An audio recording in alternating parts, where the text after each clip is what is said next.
what I have in the pickup, I don't know whether to cut it up and unload it and put it back or. Or just ask Dave. Get Richard to ask that's what Dave. Harry said. Harry and Richard both said that. Yeah. You can just ask Dave. I'm sure he'd let you drop it off up there. It's not very much. Well, you know, out that way, Keith used to have a hole. Yeah. Right inside the gate. You let me drop some stuff off there once. Some leaves, I think. But you know, they don't burn anymore in the orchards. They chop it all up. And put it down in the ground. I think they might still burn like stumps, but of course they don't. They tear out. Yeah, stuff like that. They tear that out. Yeah, they don't tear that out nearly as often as they just trim. Yeah. Would they run just the mowers over them after they trim it, leaving the rows and run mowers over it? There's a machine that just goes down and grinds it up. Well, tell me one of these stories you wanted to try to tell me. Well, it was my old granddaddy who, all we ever knew him was just an old gray-haired man. Is this the one that, the Whoa Man? The what? The Whoa Man. Yeah. Okay, go on. He was a horseman. He was definitely a horseman. But actually, you know, all us kids ever remember was just an old gray-haired, beard man. But one of my cousins' daughter got a picture of him when he was just not long after married, and he was a dapper, well-dressed, good-looking young man. What a shock it was to see that picture of him. And I have it somewhere. I've got to find that thing. But he was definitely a horseman and a corn man. He was always a corn raiser. And he was real good with us kids for that period of time, you know. Seemed to enjoy it. And he always did things with us kids, like when he cultivated the corn, he had his horse pulling the walking cultivator, and we rode the horse. And the horse knew that corn about so high had the most tender, good centers that the minute we'd relax, he'd go, and he'd cuss her out. He'd cuss for 15 minutes and never repeat a word. And he was going to cut her liver out, and we scared death he was going to hurt that other horse. So we'd go along holding those reins, you know, and she knew the minute we started, they'd go, we'd go through this again.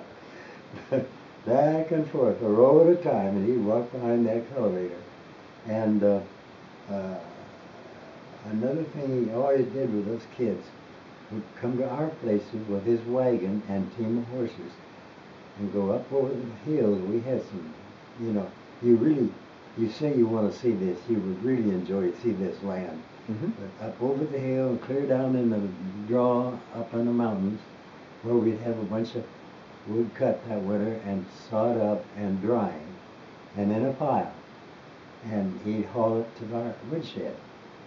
So he'd go down there, and he was blind as a bat.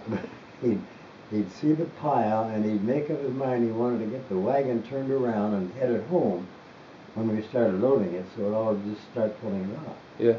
And he'd swing out where they had been cutting the trees down, and I'd be sitting up there in the seat with him, and I'd see the wheel come up against the stump, and how the horses in the wheel roll up the step, and I knew how it'd bang when they went down. I'm holding my bottom up, and bang, we go through that. And he'd get turned around, and then we'd get out, and the kid would have, we'd throw the thing full, and then pile it in the back end of the wagon so it wouldn't fall out. And then back up the long hill from that valley, and down the hill to the farm, and pull it next to the woodshed, and throw it through the window and onto the woodshed floor. Yeah. Then he'd get about 2 loads on my floor, and then he'd go down to my cousin on the next farm and do the same thing for him. And I have to pile it all while he's gone. So I get it all piled on the walls on each side, and then he comes back and we go through the process again. How many times a day? Oh, Couple loads a day, yeah, that was a day's work. What did you use to chop down the trees? Oh, my dad and my uncle would work his place and our place together to cut down with a The two-man saw. Two-man, yeah. Yeah. And then they had a saw, circular saw, driven from pulling on the tractor.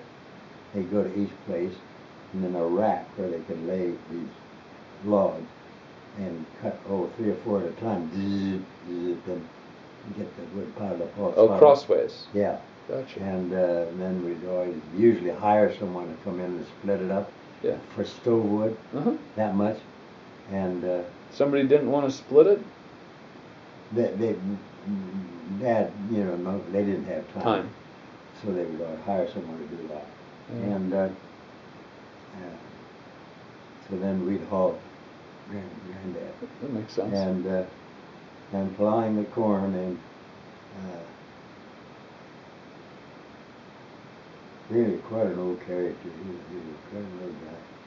But there we were, 3 farms. Now he wanted to leave a farm with each son. He had 3 sons, and the first one was my uncle. And I think he built a new house there. He farmed that through World War I with a lot of prunes. And dried prunes made big money for growers in World War I because the Army just served a lot of that to soldiers. And I think, and I'm going to try to verify this from my cousin down there, I think he built that house that they grew up in, and the prune dryer. And then he bought the next place, which was right to the east of that one, and turned that over and helped my dad buy it. Got him a down payment on it and helped him buy it to get started. That was 400 acres. Yeah. And then the third place he bought was supposed to be for the third son, who ended up being a school teacher and didn't really want to have a farm. The youngest son. Yeah. So Granddad finally sold that one. What was your dad's name? Claude. What was the older or younger brother? He was the second. He was second. What was the oldest brother's name? Carlton. And the youngest? Roby. Roby's an interesting name for me. And his son, that they used to go to Michigan in the summer. Roby's son? Yeah. The school teacher's son. Always stopped and visited here, and he's real bad, and I wanted you to check my address, see if I can't get their phone number, because I can't get them now, and I think he may have died. Oh, wow. Because he didn't respond to my email. Huh. I remember them coming through. It wasn't that long ago, was it? No. Like 5 years ago or 4 years ago. He used to come through. Yeah. And the last I heard, he was needing transfusion of 3 pints of blood a day. Oh, Lord. Can't keep that up. No. And I think he died because I didn't get any response. And I want to get the phone number so I can phone him. So back to Grandpa. That's about it. He. Oh, I know that's not about it. You've told me about him driving a car in circles in an intersection, not getting it to stop. I'm sure you got a bunch of stories of after he started losing it. Yeah. That's why it took the last, even a half hour. I think I could tell it all, and I got to thinking this idea I had of this stuff Stacy had given me. That was on the old computer. That wouldn't be. But it's okay. It's not a big deal. There are a lot easier ways to do it than he'd given me some stuff to do, and it'd be really hard to transfer it digitally. You'd have to record it and then do this other thing and do this other thing. But newer technology, you just copy it, and it's really easy. You just go, oh, here, you can have this, and I can put it on YouTube or put it wherever, and people can watch it. I'll make an outline, and we'll try it one of these days soon. Yeah, I mean, because I do. You never know when I might go down the drain. Well, sure. Well, why don't you just keep on talking about your grandpa while we're at it? Yeah. He was quite an old man. And this would be great grandfather. Yeah. For Terry Mom and Stacy and right, Steve and Mary Jo. Because I remember my great granddaddy hearing about him. Yeah. He was quite a boy. And who initially came out west to Oregon? It was my great granddaddy. And is he also the one that got the farm out here first, or did he? No. So what did he? He ran away from home at age 14 in state that Chicago was in. Illinois. Illinois. Yeah. And walked practically all the way down to New Orleans. Oh, and got on a tramp steamer or a sailing ship and worked his passage down through the Panama Canal. around the no, there wasn't a canal yet, around the Horn. Yeah. And back up to San Francisco. Got off to work the gold fields and obviously made no money there. Right. So got back on another windjammer and came up to the Umpqua, up the Umpqua as far as the sailing ship could go. Got off and started working there, and he actually, when they discovered gold in Jacksonville, Oregon, he ran a pack train from Umpqua to Jacksonville, and that was the closest place he could get to with a ship, and took shovels and buckets. Right. So we figured out the first time that you don't mess around with the gold. Right. You mess around with the supplies. Yeah. So he hauled that all down there and traded it for gold and hauled the gold to Portland to the bank. Oh, yeah. And then more supplies back on to Jacksonville. And then he ended up fighting in the Southern Oregon Indian Wars against the Indians.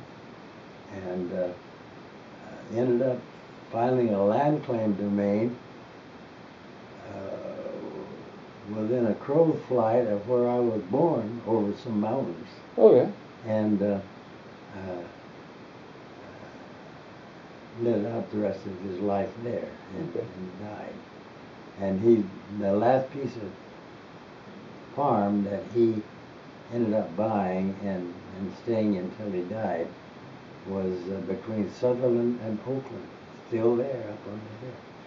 And his oldest, her youngest child, which was a daughter, ended up staying there and living. Oh, yeah. And I used to try to get her to record their experience on a recording in those days. Yeah, with your like movie a tape recorder. Yeah, or tape recorder. But she never would do it. But then he ended up, he got so bad that my dad moved him to Grants Pass in a nursing home, just a couple blocks from where they lived. And one of the greatest experiences, I felt so great that this happened for me, that the first night I finally got home for a furlough. And funny how they grabbed me up in the Army, and I was kept so busy. I had a friend that spoke Italian. Yeah.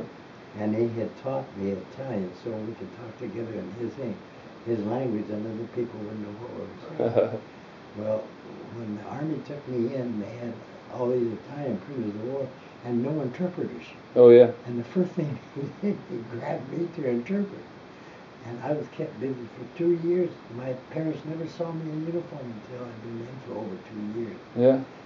So anyway, we took these prisoners and brought them all to Arizona, which is now in Florence. And all the facilities we had there, a hospital, compounds within compounds, barracks, swimming pool, the works. Arizona has taken that over for their state prison. Oh, all right. Yeah, and still using it. Is it out in the middle of nowhere in Arizona? Florence, out in the middle of nowhere. I remember driving through Arizona once, and there was a prison out in the middle of nowhere. That was it. I believe it. And so when I came home finally after 2 years, and my dad had moved into this nursing home, first thing he had said after we got in and visited him, I'm going to walk over and visit Dad in this nursing home, which he did every night, only about 2 blocks from our house. Mm-hmm. So we walked over there, and we walked in, and in those days, it was just a big little old house with rooms that were full of beds. Yeah. And he was back in this corner, laying there, and we walked in, and old Granddad raised up in bed and said, Corporal, you're back. He didn't know what a corporal was in those days, and he didn't remember who I was. He thought I was his oldest son returning from World War I safely. And I felt so great about that was his last memory because he died the next day.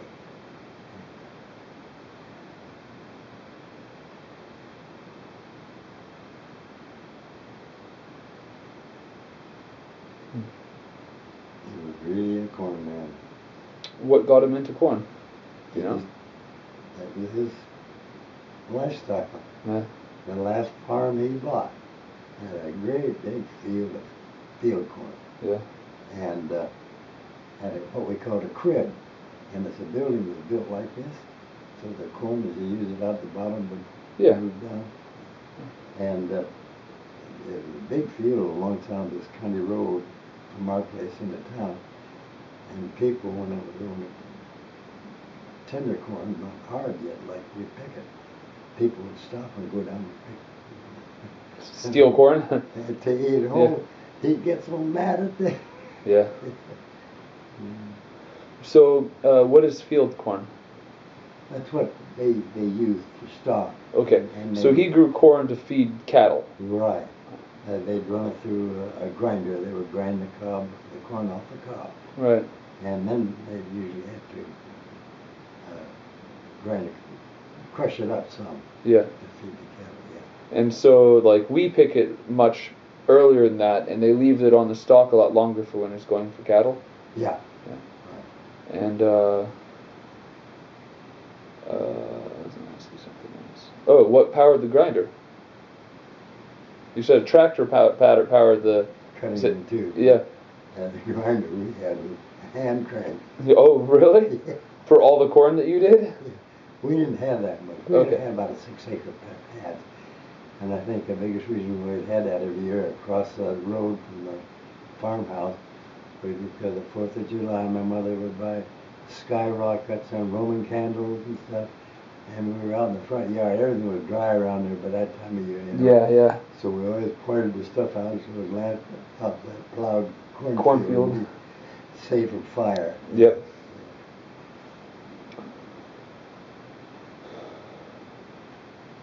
But that wood hauling, that was the job. I remember that so well.